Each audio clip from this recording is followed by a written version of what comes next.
Bashers.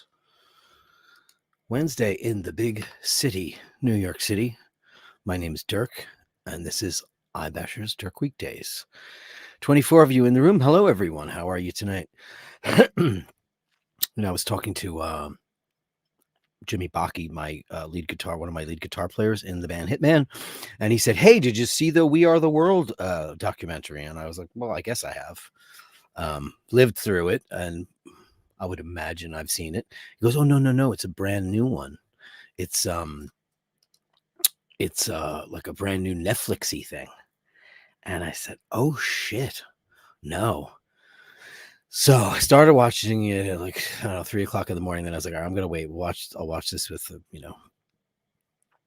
clear head and all that, because there's some footage and stuff that I've never seen before, like the real insider stuff, like Bob Geldof. I didn't even know Bob Geldof was there. Anyway, wow. I mean, what an assemblage of incredible talent. And the thing I took away from that was, I got weird shadows in here today. The thing I took away from it was, wow, that could never happen now. All those amazing talents in one room.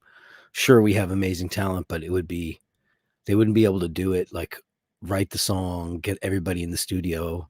I don't even know if the American Music Awards still exist. But apparently Lionel Richie was hosting it. And right after that, he got everybody who was in the room, or the invited guests. Madonna wasn't invited. And brought them to the studio. They cut the track. They stayed till like 5, 6 o'clock in the morning. And everybody sang, and there was absolutely no pitch correction to be found anywhere.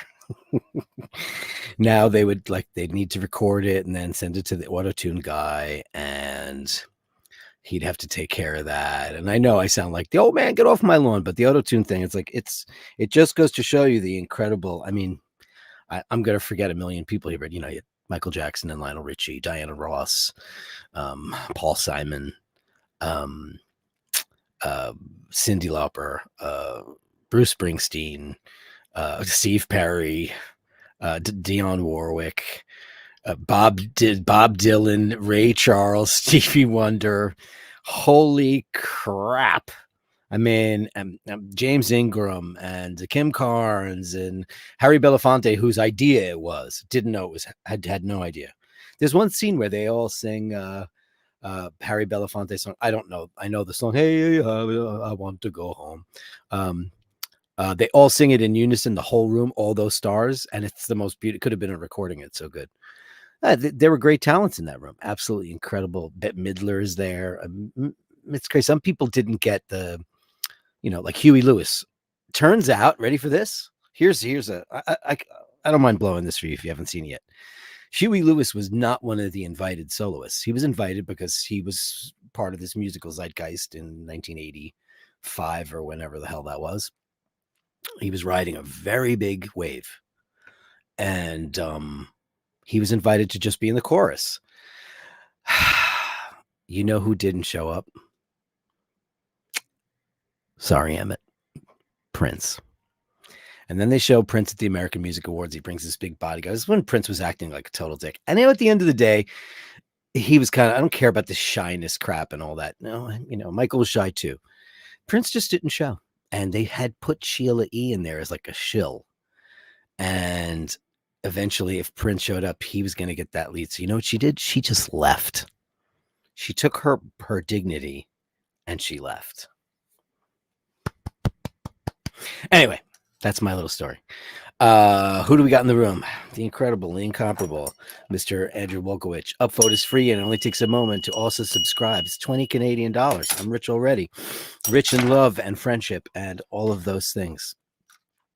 Now let's hear a good story time. Well, you got some pretty good story times. And thank you for the font increase. I want to say thank you. We've got Easy in the room and Heavy Driver. Easy says, "Upvote you mooks for the host with the most." Aw, you Irish bastard. Heavy Driver, good evening, Dirk and company. I'm one of those people that refuses to say co. It drives me fucking bananas, Can I just say for the record that word, that abbreviate is not meant to be said and co. Tiffany and Co. It's meant to be and company. It's not ever been meant to say. You don't, say government. You don't. Anytime a word is abbreviated, you say the word. You don't say the and co. Why are people doing that? It's driving me bananas. You millennials and millennial plus, LGBTQIA plus. I just say millennials plus, so millennials and anything after that. If you are a millennial, accept my apologies. Postscript. Mark Girard is here. Good evening, all. Al Benedetti, happy Wednesday, Dirk and fellow bashers. Claude talks, bashers. Yes, Fedster. The interesting Mr. Bond. Evening, all, beer in hand. Cheers, Dirk. Cheers to you, Mr. Bond. Andrew says Pompadour. Not really. I'm just bored with myself. The incomparable, the inescapable, the wonderful, the one and only Carolyn Merchant says, shocking Madonna was invited. We've had conversations about Madonna. She doesn't like her. As I would imagine, a lot of women would probably not like her. A lot of guys liked her, and a lot of young girls liked her too. But you were probably a young little lassie poo when Madonna was, like a virgin. Hey, when she was doing that crap. I hated that when Madonna came out. I thought she was garbage. But I did fall into her trap for Papa Don't Preach and the True Blue and what was the one after that? The best one of all, Like a Prayer. I think that album's a masterpiece. It's incredible. I love it. And I became a fan. And I saw her on that tour, and she was great. And and then all that other crap. Roar of the tiger, we are the world, we are the children. I mean, just the assemblage of talent there. Lionel starts it off.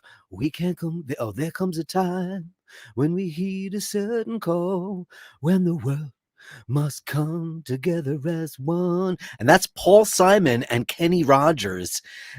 Must come together as one. Fucking beautiful. Kenny Rogers, what a singer. And Paul Simon, it's just succinct. There's no inflection at all. He just sings the melody. He was probably the only guy in the room who paid attention to everything Quincy Jones was saying, because Quincy Jones was like, trying to produce, a wild zoo of crazy people. But then, I mean, that we can't go on. Dionne Warwick. Oh, the tones of these singers. Tina Turner. I mean, everybody knows the standouts were like, Steve Perry and Cindy, the wow, wow, wow, wow, that crazy shit. But it's all great. All of it is great. All of it was great. I loved it. PK Pandy, listening in, taking a walk, and smoking an Arturo Fuente. At least pick a good quality poison. Yeah, I mean, listen, this is my poison nowadays. It's just seltzer water because my poison is Diet Coke and I love it so. But, that addiction needed to go. Mark Girard said, Huey Lewis wrote a monster freaking wave in the 80s. I love some of those great hits like Back in Time and The Proud. I love Huey Lewis and Championship Bang. I mean, come on. Ladies, please, right? Everybody had a little crush on the Huey Lewis. Oisin and his band Mr. Nort, if you're from Dublin, Mr. Nort, they toured with them. And they played. They did some stuff with him, and they said he was just the. And Emmett, if you're on the show, because I got your wrist shots. I got some Emmett O'Malley wrist shots today. If you're listening in, do join us and tell us a story about Huey Lewis. I mean, isn't that cool? Huey Lewis now has that hearing disability. It's it's kind of like tinnitus, but it's 10 times worse. And I forget the name of the disease, but he can't discern pitch. He has no idea what the pitch of things are. So and I think that's permanent, and that's very sad because he had a very unique sound. He was really great. And Wallace9 says, did I say it was on Netflix? I did. You just click on it and it's going to be the first thing ever. Yeah. Jacob and Company. That's where that shit all started, right? Jacob and Co. But we've always said, if you go to Saks Fifth Avenue, you go to the flagship store that was built in the 1905 or whatever. It says Saks and Company, but it says Co. It doesn't say, but you don't say Co. You say Company. That's what it's for. It's not Co. It's Company. Please, Company, no Co. Yeah, and I hear people doing it all the time. It's one of my pet peeves. It's one of my big pet peeves. Carolyn Martin says you are in good company. I boycott the Co too. It's just crazy. Easy says, yeah, they drive me nuts. We are old souls. Yeah, it's abbreviated so they can fit it on a stone or they can fit it in a paragraph or it's whatever. It's just whatever it is. And just the kids are just like, because it's like they all do that. So everything's been truncated. All the words have been truncated.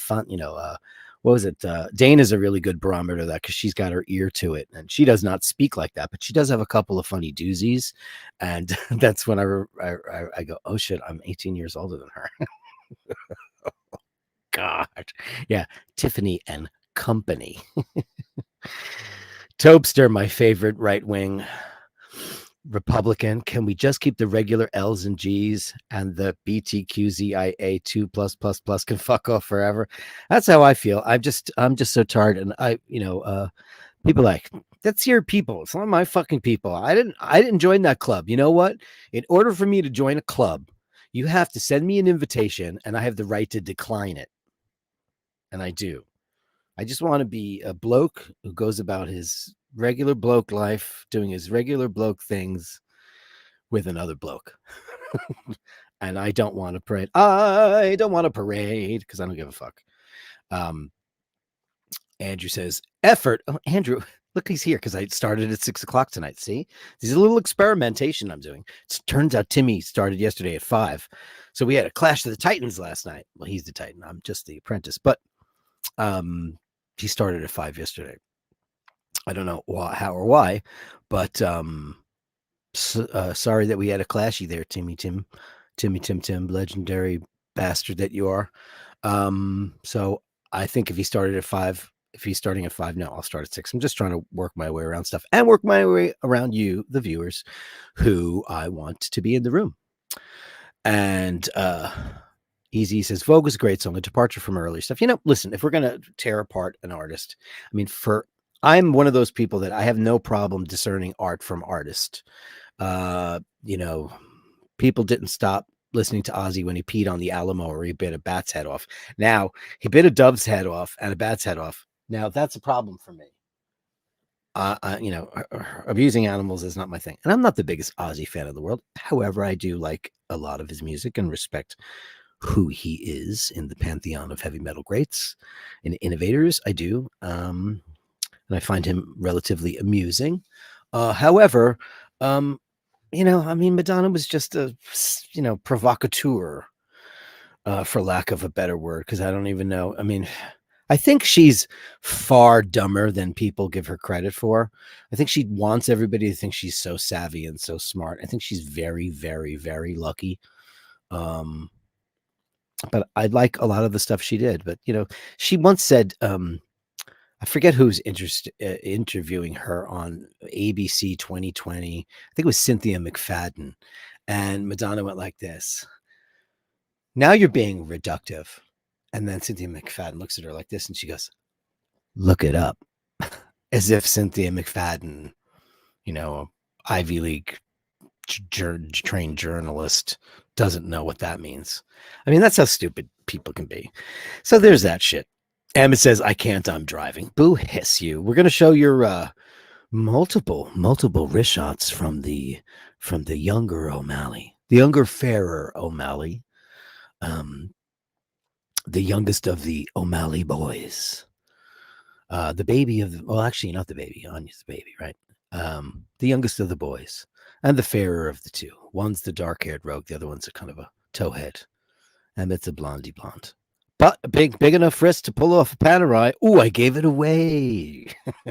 Looked good, I gotta say. And the rest of the gang will be able to see it too. Mark Gerard. There's some cool videos out there where Huey and his guitar player were coaching Michael J. Fox for his guitar scenes in Back to the Future. They come across so nice and down to earth. That's what I've heard. I've only heard the greatest things about Huey and his band. The only other name I remember is Johnny Cola, I think, is his sax and guitar player. I just remember for some reason he was kind of featured. Um, but I mean, they had so many hits. Want a new drug? Don't make me sick. One don't make us up all night. And then they sued Ray Parker Jr. because apparently he lived. Now Ray Parker Jr. is an incredible talent, and I don't know if it was Keith Partridge syndrome where he heard it through the wall, or it was certainly probably not intentional, or maybe it was, but they were too close together. I mean, if you're going to nick somebody's song, wait till you're like 2 albums later to do it. I wouldn't do it like right back to back. And it was right back to back. I used to love that song. Do you believe in love? That was the first Huey Lewis song. And I don't think it was a big hit, but I remember saying, wow, this reminds me of the 50s. It's got a little bit of doo-wop in it. And this was before, was it before? Maybe I'm wrong. Billy Joel's For the Longest Time. Oh, for the longest time. And he did all the vocals in that, Billy. Billy's a much more talented vocalist than people give him credit for. There is no group on that, like the Ron Hicklin Singers or any of those amazing vocal groups that did all the Wrecking Crew vocals, Partridge Family, the Monkees, Love American Style. I mean, some of those vocals, they were all done by one group of people called the Ron Hicklin Singers. And it was like the whitest shit going. But you know what? It's so refreshing to hear that now, because now you only hear like the wall of blackness, the soulful, slow vibrato stuff, which I love too. But like that really white bread sound with the really creamy Carpenters, like Close to You. Listen to that. That is not the Ron Hicklin Singers. I believe that is Karen and Richard overdubs. I don't think that they had outside singers on that. But listen to that. It's like the most whitest sounding thing ever. It's a great sound though. It just, it just became out of vogue, which is terrible. Easy says, hey, don't text and drive. That goes for you in Southern California. You will get arrested by the Los Angeles County Police and thrown in jail because they're just looking to throw people in jail. That's what they do. Jim Lassick. Hey, Jim Lassick. Any Bruce Hornsby fans here? Same era as you? Yeah, I mean, Bruce Hornsby, that's just the way it is, right? You couldn't escape that song. I'm thinking of Mark Cohen wrote Walking in Memphis. That was all like this kind of like, there was this kind of AOR thing going on in the 80s where you had all these, like the rock bands and the Poisons and the Wingers and the White Snakes. And then you had the Lizette Melendez, I want to be your body. I want to be your body. Oh, oh, oh, that freestyle crap. And then you had these like really great artists like Tracy Chapman and Bruce Hornsby and Mark Cohen and Sean Colvin. There were these really cool, like they were VH1. I think VH1 was created for this new emerging sound. Kenny Loggins. I guess it would be now considered yacht rock, though I hate labels and monikers. It's not my thing at all. I absolutely hate when people do that. I didn't even know what yacht rock was until somebody said it's Christopher Cross. So Christopher Cross apparently is the poster boy for yacht rock. I mean, I think Christopher Cross's sound is very good. He's, it's grating after a while. It's a little bit annoying, but like Sailing, I liked, and he had a lot of hits. And When You Get Caught Between the Moon and New York City. Yeah, it's good. Mick Conair. Any more quiche giveaways planned? No. I'm gonna do on Friday. I'm gonna do a lemon bar giveaway. I'll do it tomorrow because Friday is the big guy night, or maybe I'll do it on the big guy night. It depends. Yeah, because the quiche is too hard because Galaxian. See, I can't remember who Julia Roberts is, but I can remember the guy that didn't claim his prize. I was going to send him something else because he's in Scotland and I can't send a quiche to Scotland, as Nathaniel pointed out, because he knew the rules and the laws of the land. And he said immediately that no dairy may be transported to, from, or where within the designated lines and boundaries of the land of Scotland within the confines of the United Kingdom. Herein, therefore, where art thou, etc. He was very technical about it. And only Nathaniel Hannon would know such a thing.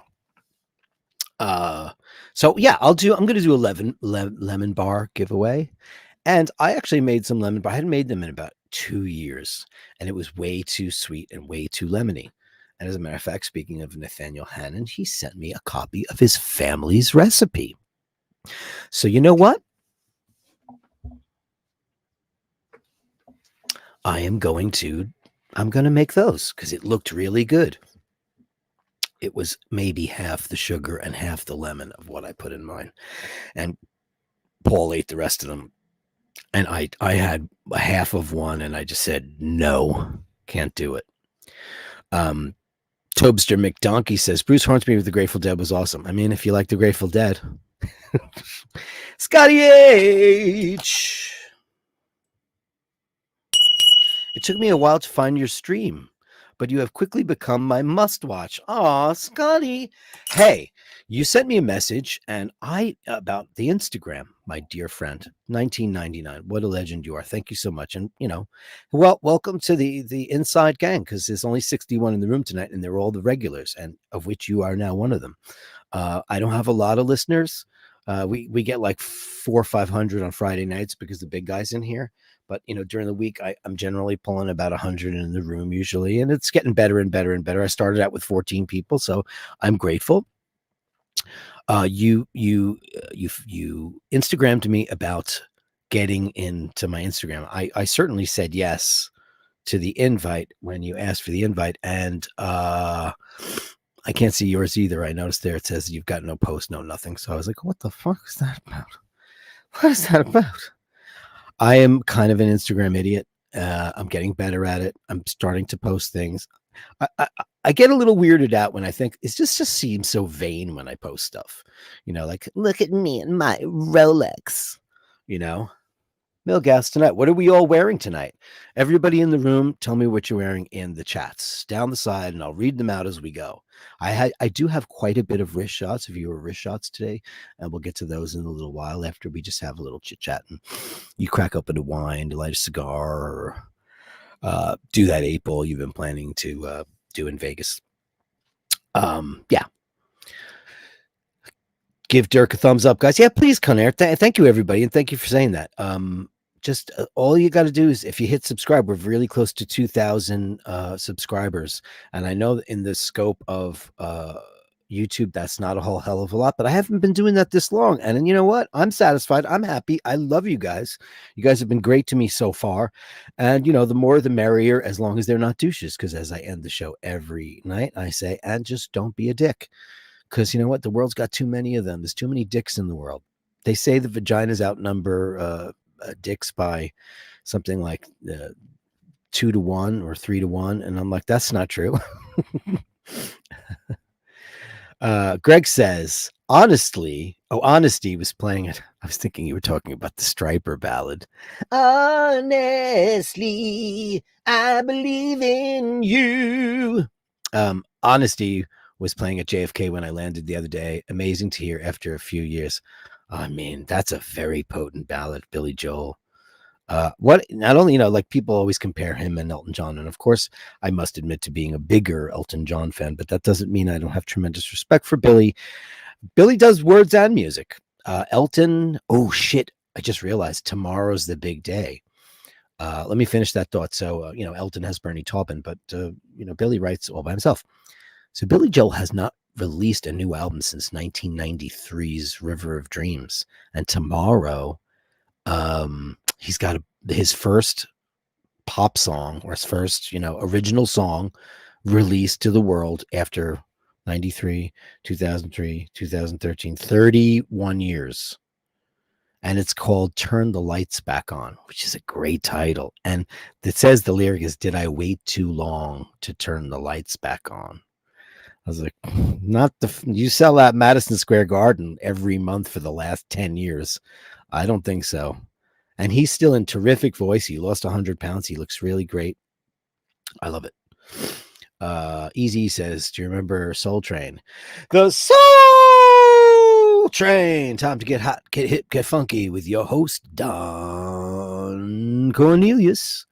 I sure do. I watched it every single weekend. I watched We're Getting Rockin', We're Getting Poppin' Today, When Things Are Poppin', The Philadelphia Way. I watched all that shit. I started out by watching Wonderama and Kids Are People Too later on, all the HR Puffin stuff, Lidsville, all that good stuff, the Bugaloos, and then later on American Bandstand and Soul Train. That's where I got to see all those great, the Commodores and Spinners. And, back in those days, it was called black music. It wasn't called whatever. It was black, the black charts. R&B and soul, then later on, and yeah, it's real. But that stuff was all part of the top 40. They didn't put everybody in a box like they do now. I mean, Elton John could have a number one hit on the black charts or the soul charts. George Michael did, because that's about when they ended that.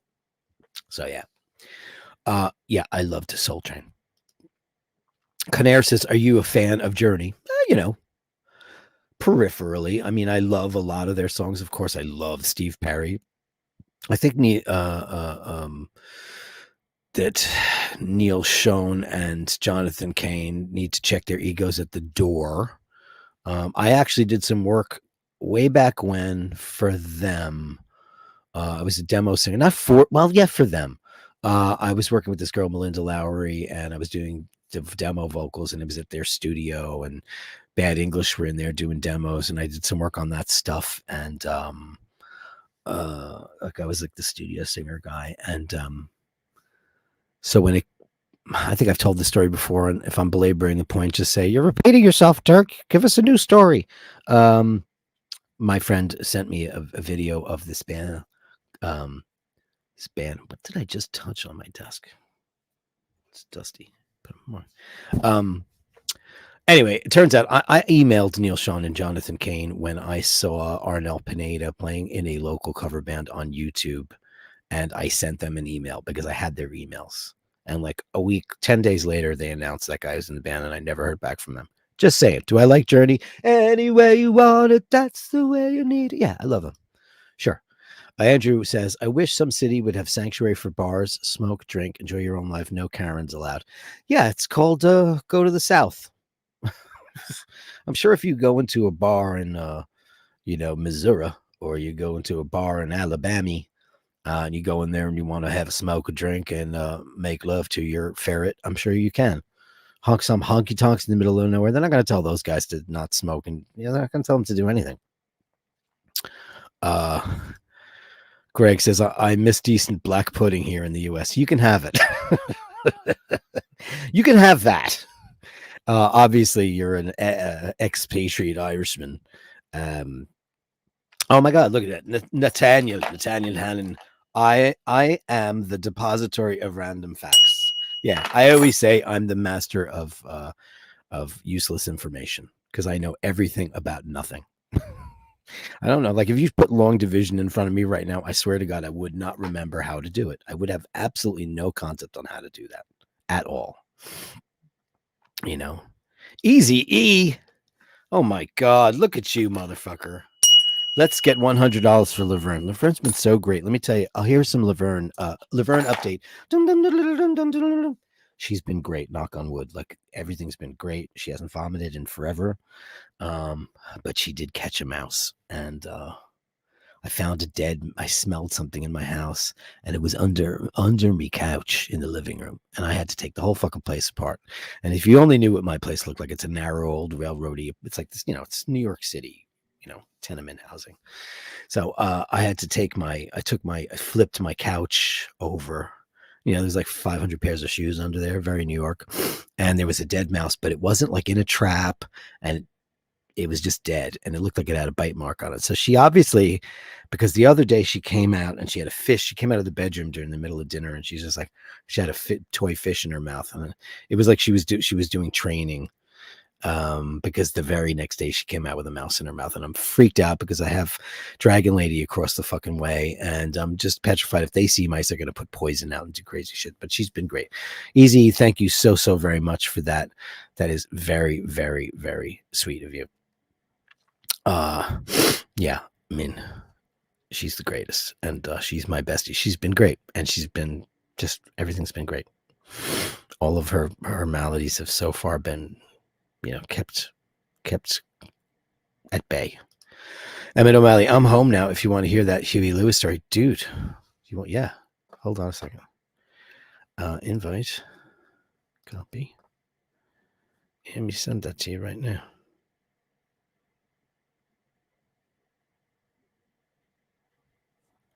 Okay, one moment, please.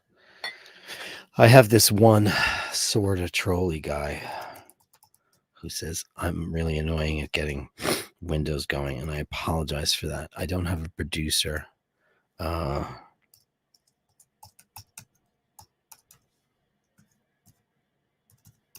don't have a producer, so I have to do everything myself, and obviously I could do it myself easier, but I have like two big giant screens here, and something really weird happened with my oh, look at this. For some reason I can't sign into my iMessage. So I'm going to email that to you, Em, okay? I'm going to email you the code, because I don't know why my iMessage is not working right now on my computer. It's fine on my iPhone. There it is. Hop on, my friend, when you can, and we'll get a great story out of you. Sorry about that, guys. Jesus Christ. And the money kept rolling in. Guys are crazy town. Steve McDonald, £4.99. I've seen Steely Dan like bows into Yacht Rock. What's that about? Yeah, I don't know. They say that Steely Dan is Yacht Rock. I don't know. I always thought of Steely Dan as jazz. Is jazz Yacht Rock? Wearing a Seiko Marine Master Tuna 1000. Wow. Steve McDonald, send us that picture so I can feature that tonight, if you don't mind. Andrew Olkowicz, Canadian, $5. He goes, link for Emmett. He'll come on. I emailed. Oh, there he is right now. Ladies and gentlemen, the incomparable Mr. Emmett O'Malley. Do you like my green screen? That's not green screen. That's real. There's a lot of light shining that way. Sorry about that. You know what it is? It's created a bit of a foggy mist, so it looks like you're like stage. It looks like stage fog. Yeah, I don't like that. Yeah, you're all camouflaged out there. And I'm wearing a jacket. It's cold in Los Angeles. It's 65 degrees, and you're dying there. It's 69. 69. No, I don't know what it is. No, it's in the 50s there. No, but I'm in my studio, which I just built in my garage. And I have a little space heater in here, actually. Pussy. I just feel weird putting it on. And I don't know. I have too much equipment in here. I always feel weird putting a heater because it's very badly jerry-rigged, my electricity. It's called musician. Yeah. So I put the heater on when it gets cold, but I just keep a jacket on and I'm fine. You're funny. Nathaniel Hannon, $60. Nathaniel, you're a crazy person. Surely anything for my cat, right?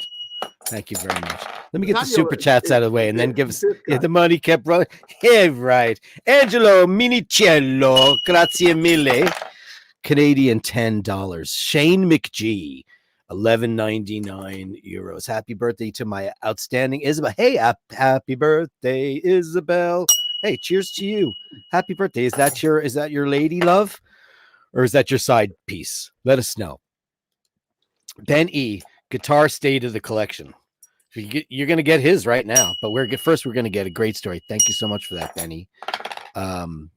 Let me make sure I got them all. Okay, ladies and gentlemen, the incomparable Mr. Emmett O'Malley, who's here to tell you a story about you. Did you watch the Netflix thing, Em? No, I haven't. I believe I saw the ad for it. Yeah. It's on my list. I didn't even know. Jimmy told me about it last night when he was showing me the 335 pictures. He goes, dude, watch this. That 335, by the way, that I watched that. And he got all those riffs down. Oh, no, he's the inspector. He always goes, that F shape augmented minor is wrong. The guy's got that shape's wrong. Yeah. He's crazy about that. That's his world. Because listen, he spent the entirety of his childhood on his bed playing Alex Lifeson riffs, and that's all he did. He never went out. He didn't drink, smoke, or have a shitload of girlfriends. That guy just sat in his room and listened to fucking Hemispheres. I mean, it's not a million miles away from my. No, I know. Yeah, but you were a bit of an Irish playboy, though. You had your fun. You were going to the bin. It's so weird. We never frequented. I know. Never I was sitting in the bin. The bin is his local in the town where it's a nickname for the local in his town. Former local. No, it's reopened. It reopened. See, I know the news and you don't, because you know who told me? Your mom. Of course. Yeah, no, it's open. Oh, okay. And I was like, now I want a parade. Well, I mean, it had to have reopened. I mean, there's no way that's because there's no other bar. There's no other bar. pub in real close proximity to that area there. You'd have to go. Yeah. Anyway, where would you go?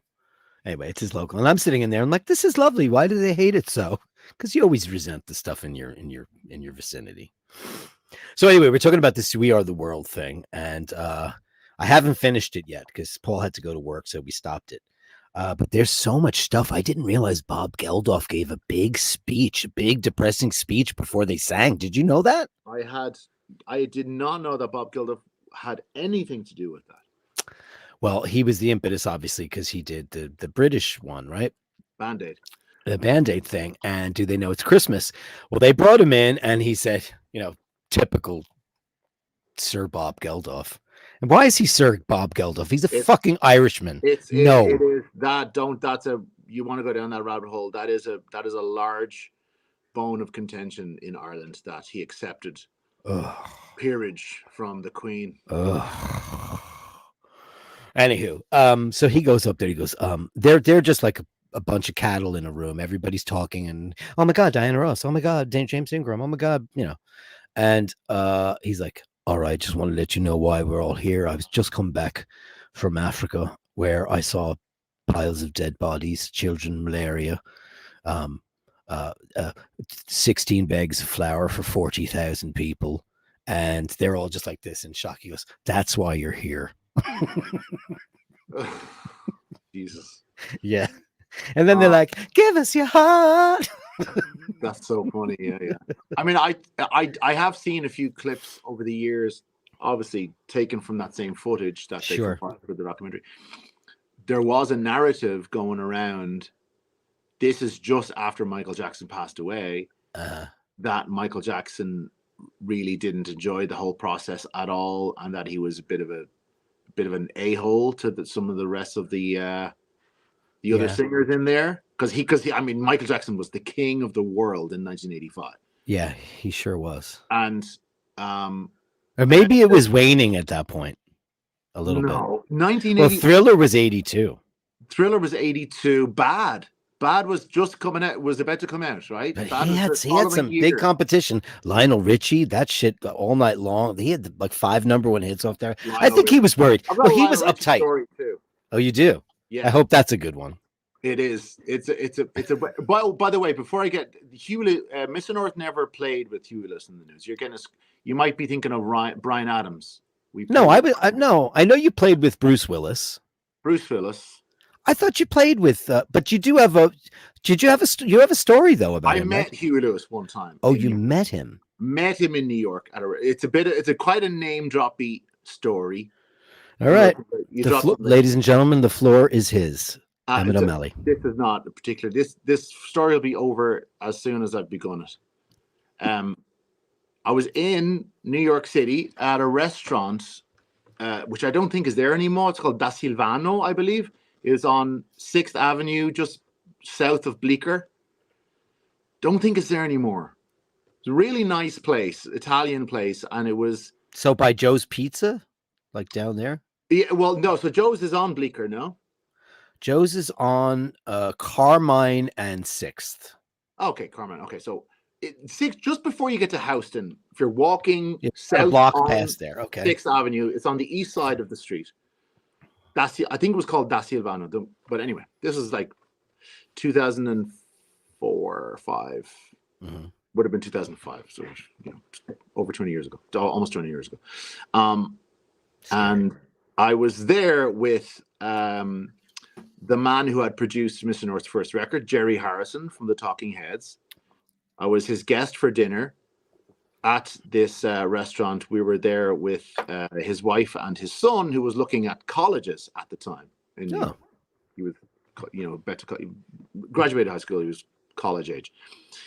And we're sitting there having dinner. And as I'm sitting down, I noticed that the person sitting in the table right behind us is none other than the late, great Gary Shandling. Oh, wow. And he's there on a date, and I'm looking at him going, oh my God, that's Gary Shandling. That's amazing. Anyway, so we're there. What's that? You're hunting rabbits. Yeah. Emmett's hunting rabbits. Elmer Fudd. Elmer I gotta Fudd. take this off now. Okay, I'll take it off. It's good. Emmett's hunting rabbits. That's good. Easy E. Any relation to Easy E from NWA? No? He's from Galway.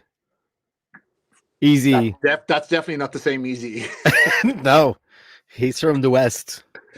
So anyway, so we're sitting there having dinner, and out from the back of the restaurant where there's other seating, we're kind of near the front of the restaurant, walks Huey Lewis with somebody else that he was with there. And as he's walking by, Jerry goes, oh, I know Huey. He's like, because they're both Marin County residents, they live up there in Sausalito, San Francisco. And stops and goes, hey. And Huey's like, hey, how's it going? I'm just going to walk my friend out to a cab and I'll be right back. And I'm sitting there going, freaking Huey Lewis. Huey Lewis was my second concert. My very first concert that I went to was in 1987, the Joshua Tree Tour, U2 at Croke Park in Dublin. He opened for you too? No. My second concert was a few months later at, it was called the Point Depot at the time. It's now called the O3. It's an arena, a concert arena in Dublin. And I saw Huey Lewis on the news on the Small World Tour. Oh, that was like, towards the end of their reign. Toward the end of their run, yeah. Yeah. So I was like, wow, Huey Lewis, wow, that's Huey Lewis, an amazing monster of a man. Just he's tall, a big fucking ride. Big guy, big hands. Yeah, no, he's a ride. We've seen Shortcuts. Shortcuts. He's so good in that too. God, he's so good in that. He's good in duets too. It's a silly, silly movie, but he's very good in it. It's so funny, that movie Duets. When you're watching it, you're thinking, why did they make this film? What is it about? I don't know. What is it about? It's about karaoke contest. No, I mean that's the scene that's set in. It's set in the competitive karaoke. Yeah. World, but what is it, and what's Paul Giamatti doing, and the other guy with it makes no sense. Anyway, I just saw Paul Giamatti was on the show Deadwood, and I didn't know that. Oh, I didn't know that. I saw a clip of it, and I was like, oh look, that's Paul Giamatti. He's everywhere now because he's going to win an Academy Award. Mark my words. Anyway, go. So Huey Lewis sits down, then he comes back in after having walked his friend to a cab, sits down at the table with this. He's sitting right beside me, and I'm there. Jesus. I'm like, hey, they're chatting about this and that, blah, blah, blah. And Jerry had just been, the year before that, had been inducted into the Rock and Roll Hall of Fame with the Talking Heads. Nice. And that same year, I believe it was the same year that I think Huey Lewis and the News were like eligible, or they're coming up to eligibility. And he was basically talking about how he doesn't give a shit about that, and he would probably consider it to be almost, an insult, not an insult, but he just doesn't believe in that whole Rock and Roll Hall of Fame, blah blah blah. He's got a problem with Rolling Stone and Jan Winter and all that stuff. Yeah. And which was kind of rubbing Jerry the wrong way a little bit, because Jerry had just been inducted, in this big honor. Jerry was in already. Jerry was in already. Jerry Harrison from the Talking Heads. Sure. The Talking Heads have been inducted. And, they were first year of eligibility. They got right in there. I mean, it's high art. Yes. Yes. I mean, listen, it's all very arbitrary, certainly, but yeah, the Rock and Roll Hall of Fame. But Huey was basically just talking shit on the Rock and Roll Hall of Fame. I love that guy. And, but the whole time he's very gregarious, and he's talking and whatever.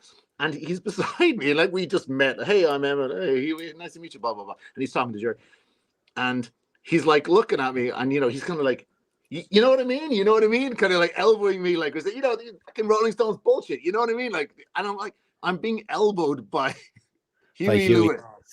I would have died. Yeah. So that was he's a super bang. He's a good looking man. Yeah. I mean, he's tall. I mean, I just remember thinking he's a big bloke. Yeah. He's a big guy. He's got a big head. Big head. Yeah. A big guy. All the big stars have big heads. And I just remembered what the disease that he has. It's called and I didn't look it up, I promise. You would know because it takes me forever to do that. He's got Meniere's syndrome, where he can't deduce the pitch of when he hears sound, and it comes at him like when, and he can't pick the pitch out. So now, see, if you asked Michael Jackson if we could exhume his remains or go back in time, and ask Michael Jackson, he probably would say that Huey Lewis had that condition at the time, because one of these viral clips that was going around was of Huey trying to sing his part in We Are the World, and Jackson being in the corner looking at him kind of going, what's this fucking bullshit? This is terrible. And he has to try. He does it a bunch of times. He can't quite get the key, and he's straining. It's like at the top of his range. Yeah, it's shouty. It's shouty, and it's not his. And if you just believe, that's right. That's it. No, you can fall. And then Cyndi Lauper. Wow. Yeah, amazing. You're amazing with her bangly, sprangly bracelets. Yeah. I know, right? What was the noise reduction that they had to use on the noise? Well, the beauty of what I've watched so far is, and it's like if they didn't fuck with history, if nobody has applied auto-tune to any of the raw performances that I've watched so far in this documentary, the assemblage of talent there is just astounding. And it's funny because I don't know if were you listening to the whole show? Did you hear why Huey Lewis got I didn't know how he got a lead vocal on that track. Oh, because Prince didn't show up. Because there was a plot. They got Sheila E. in there, and they had asked Prince. Prince was at the height of his Sir Royal Dickness, Sure. being the purple one. And he just, you see when he gets his award, he's got a bodyguard, and it's just crazy. Anyway, he said, I'm only going to come if I could play guitar. And they're like, well, there's no room for guitar on this. And it just wouldn't work out. And they said, just come in. And he never did. So they asked Sheila if she could call him. She's like, I'm being used. And she left. So they went over and they asked Huey Lewis, and they gave him the line. And they show in the documentary where they're like, see this line? Could you sing this? And he goes, and if you just believe, there's no way we can fall. Like they just give it to him. And he nails it on the first go. Right. And then they're like, yeah, that's it. I don't know if when they tried to do it, if he fucked it up.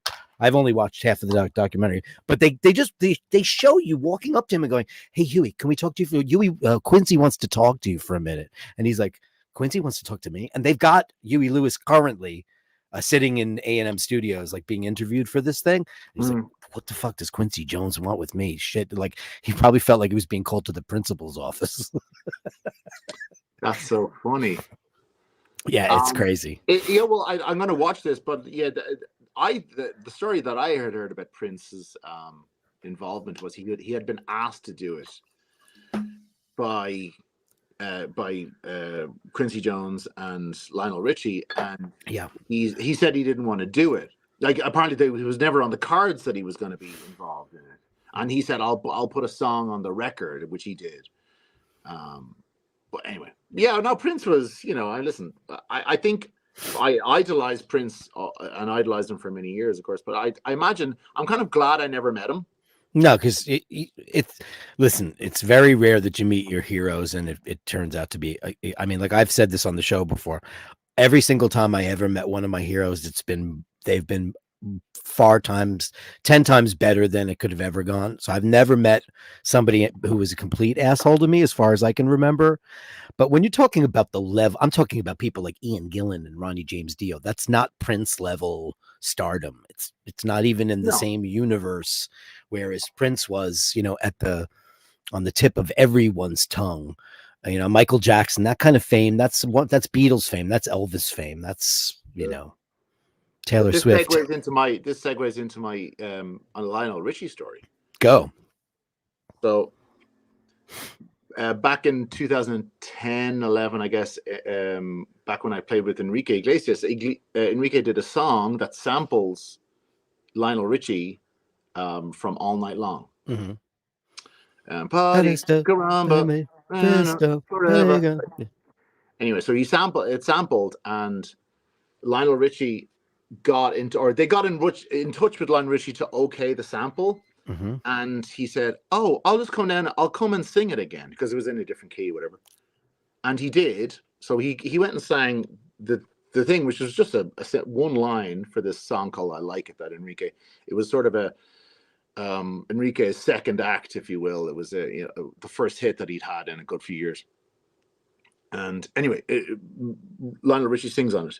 And back when we were doing promo for the song, we were playing a thing I think it was in LA. I can't remember when the first one was, and Lionel Richie was there, and he came and met everybody. It was very nice, and shook your hand and looked you in the eye and blah blah blah. A lovely guy. And then about, I want to say, later that year, so it was, I think we were doing promo like in the spring. And later that year, we were doing a Jingle Ball tour, which is around Christmas time. Sure. And we were doing the Staples Center here in LA. And Lionel Richie was there again. And he wasn't playing, but I can't remember why, the purpose of him being there, but he was there anyway. And he comes and meets Enrique and comes to see it. And he's like walking around and, saying hi to everybody. And I'm like the first person that I'm there kind of by the door when he comes in, and he's like, "Hey, how you doing?" And he looks straight at me, shakes my hand, and goes, "Emmett, right?" Shut up. I love that. I couldn't. I was like, I speechless. I don't think I even got anything out. No, because you passed out. I just say to him, I said, "Unbelievable." Because I remember then the first time that we'd all met him, he went around the entire room, knew everyone's name. It was the first time we met him. Shakes your hand, he goes, and you're like, "Hey, I'm Emmett." I go, "Lionel, Emmett, nice to meet you." He's that. He kind of does that, It's a party trick. It's a Tom Cruise trick. Unbelievable. How people do that. This was like months later. This was, I want to say, 6 to 9 months later, probably. So it wasn't as I was like the next day or the next week. How does that even happen? That's funny. It's Scott Rosenfeld in his book, the guy from Anthrax, wrote in his book a very similar story about how when, because I befriended Ronnie James Dio when I was a kid. And when I was playing with those guys, I said, "Hey, by the way, I know Dio. You want to go see Black Sabbath?" And he's like, "Yeah, sure. Fucking Ronnie James Dio. What a joke." And I was like, "No, really. I can get us backstage." And we went to New Jersey. I'm 15. And him and his girlfriend Marge Ginsburg, we go to New Jersey, we go to his hotel, we go up to his room, he gives us the tickets, we go backstage, we met Lemmy. It was crazy. We're backstage, and then like 5 years later, Scott Ian meets Ronnie James Dio. Like 5 years later, Anthrax is now kind of a popular band, and they're playing like Monsters of Rock or something. Mm-hmm. And he sees Ronnie James Dio, and he had never seen him since then. And he walks up to him and he goes, "Oh, hi, Ronnie. I just want to introduce myself." He goes, "Oh, you're Scott, right? You're Dirk Kennedy's friend, right? I remember you." Amazing. Yeah, but Ronnie was old. Ronnie was a gentleman, supreme. And I mean, the only person who's ever had a negative word about him is Vivian Campbell, but that was financial, pretty much, and probably because of his wife. Really? Yeah, it was about money at the end of the day. because when he started his solo band, he had promised Jimmy Bain and Vivian Campbell and Vinny Appice, we're going to make these 2 records and then we're going to split all the stuff once we get our footing going. And then the wife stepped in. Did Ronnie just want people he could just like turn around and go, "Yo, Vinny"? Yeah, I know, right? I know. Everyone's called Vinny. Vinny, I know. Yeah, so but that's if I met Lionel Richie and he wasn't like the Lionel Richie that in my dreams, I would be so sorely disappointed because I just think of him as like a ray of musical sunshine. Yeah, I mean, I love. I adore. I've always adored Lionel Richie. I've always adored his music. I love Commodores. Oh my god, it's amazing. So when I met him and that happened, it was very special to just an affirmation of what.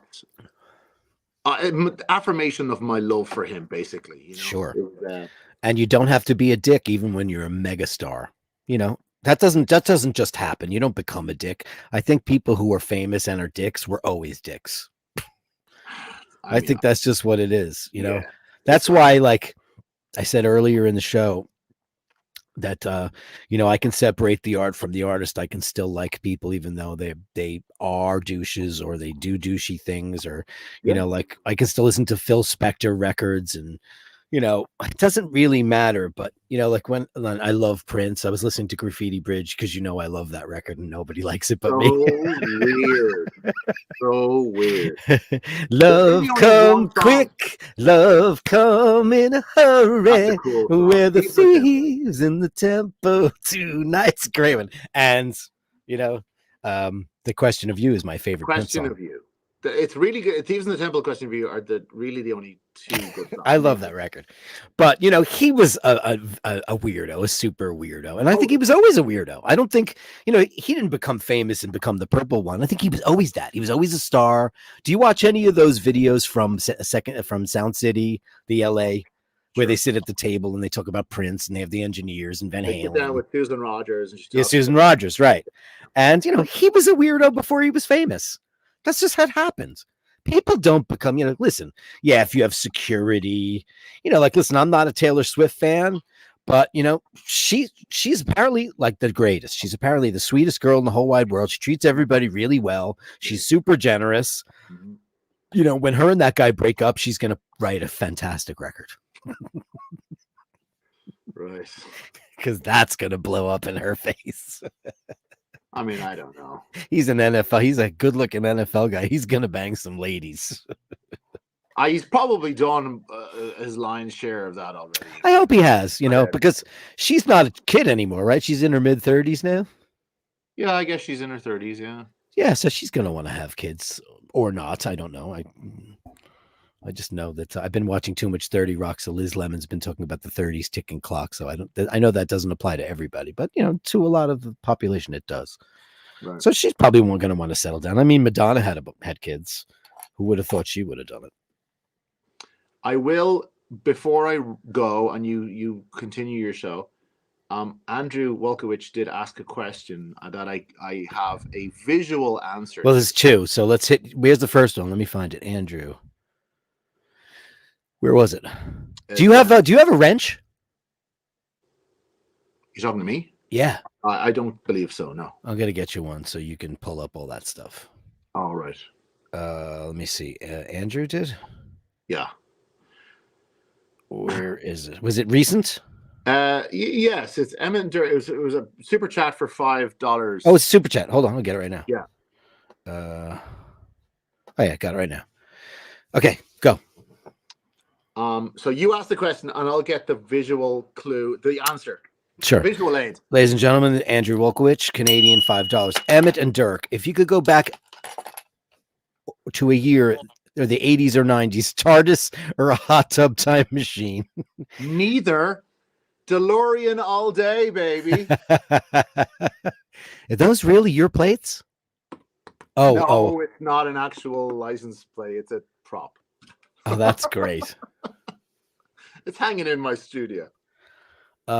Would you go back? Would you pick a year? Can we play with time, or do we get stuck there forever? That's my next question. Is this just for a quickie visit, or do we get to come back? Andrew. No, it's a visit. You get to come back. Yeah. I would say, I know this is going to sound tiresome. I love the world in the 1950s, even though it was politically incorrect. I just love ladies wore hats and gentlemen, men wore hats, ladies wore gloves. People were kinder, just not to black people or Jews. And, but for the most part, people were better people. I would go back there and I'd buy all the fucking Speedmasters and then I would come home. Nathaniel Hannon, $5. There's nobody that can embarrass me like me brother. Sometimes I want to hear embarrassing Oisin stories from Emmett. Do you have one? Not gonna go there. Sorry. No, I'm not gonna. I'm not gonna give. I'm not going to sully Oisin's spotless reputation in the YouTube watch world. Yeah. Some things have to be left unsaid, dear Yes. Nathaniel. Nathaniel, someday if you're out in LA, we'll go for drinks and I'll tell you whatever you want to know, bro. He's good company. I've been across the table from him. It's good. And you get to try on his gold Speedy. It was really heavy. Do I get to run out the door with it too?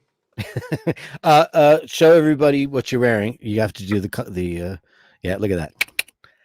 Yes, sirree. His Submariner, no date, wearing well. Any nicks or scratches? No, just the clasp. Yeah. A few little scuffs, but no scratches. Nothing you could ever. I have tape on mine. I never took the tape off. See that, but the stickers came off mine pretty quickly. Do you want to see something funny? Did I show you this already? So can you get the inside of that? I have. See that? Yeah. I have one of those coffee pod stickers over the back case of my Milgauss because the green sticker was still there and I don't want it to come off. So like I make my own coffee pods. So I took the sticker and I fixed it to there. Because I want the green sticker. I'm not going to ever sell it, but I just think it's cool to have the green sticker on. Stickers are cool to have on a watch if they're still there. It's pretty cool. Anyway, just saying. Sure. All right, stuff. I'll leave you to it. Thank you for Thank you. Oh man, anytime you want to come on, because first of all, your story is great, and I love you to death. Come anytime you want. Love you too, brother. Ladies and gentlemen, Emmett O'Malley. Thank you, Em, so much for that. It was great. Did I miss anybody? But I'm going to get to the wrist shots. I know we're over, but I'll go through them quickly. I don't want to forget any of you because you're my people. Got to stay the guitar collection. We could do that. My collection as it is right now. I'll tell you what it is. I've got, because this is a green screen. I have a ton of guitars, but this is not them. I've got my 1995 Telecaster. I have got, let me give you the ringy Telecaster American custom shop from Corona, California. I have 3 Japanese Angelica acoustic guitars, 1961, 1962, and 1966. They are nylon string, steel string, and 12 string. I have 2 Ovation acoustic guitars, 6 string and 12 string. I have an Alvarez, not the good kind, not the Yari kind, 6 string acoustic guitar. I have a Yamaha 1960 nylon string acoustic. Then this room's too tight. I have a 1991 Gibson Howard Roberts Fusion in black. I have a Gretsch 60th anniversary purple jet. I have got a Gibson Les Paul. I've got a Fender, 2 Fender Bullets, a Fender Squire Telecaster. I've got a Japanese Fender Stratocaster 1987. And I'm missing a ton of them right now. I've got a Schecter bass. I've got I have Emmett O'Malley's 4001 1973. It's not mine, but it's not in my collection, but it's here, and I do use it. What else do I have here? Got a whole bunch more that I can't remember, but these are the ones that are in this room right now. That's a lot, right? It's in the room. So I would go back to 1957, Andrew, to answer your query. So thank you so much for that, because I would buy all the CK2915s, and that would be it. Let me see. All right, current chat. Okay, so we're going to go through this, and we're not going to do it quickly because I just don't want anybody to get fucked like that, because that's not how I roll. Let's start out. Oh, let's start this. Let's start out here, right? How great is this? This is from Ian. He didn't send a watch shot as he often does, but he sent me a copy of his collection of Gucci loafers, and they look vintage to me because that is the original Gucci logo from the 40s. I don't know if those are I don't know much about the post Tom Ford era because I stopped caring after he left. But I do have several pairs of his shoes from the era. And this is, let's go with who do we got? We got here. We've got Eric Christensen with this Rolex. I don't have that on my screen though. Let me get that right now. There it is. Yeah, here it is. Oh, you got two of them, huh? Here you go. Oh, right. Okay. Oh, it's a Submariner. No date, just like Emmett was wearing. Very nice, monsieur. Let's get rid of that. Beautiful. Oh, it's me in the background. How cute is that? How funny are you? That's funny. I gotta say, I'm enjoying that. Let's see what else we got. I usually have the setup better, but Emmett was much more fun, wasn't it? Okay, what do we got here? Ooh, look at the deep sea. Ooh, Sea Dweller. Look at that, baby. Look at that on his beautiful wrist. Look how masculine that is. That looks freaking incredible on you. I have to say. Can I say that looks great? I can, right? Fantastic. This is on Emmett's wrist. Amazing, right? He was trying all these watches on. Let's see what else we got.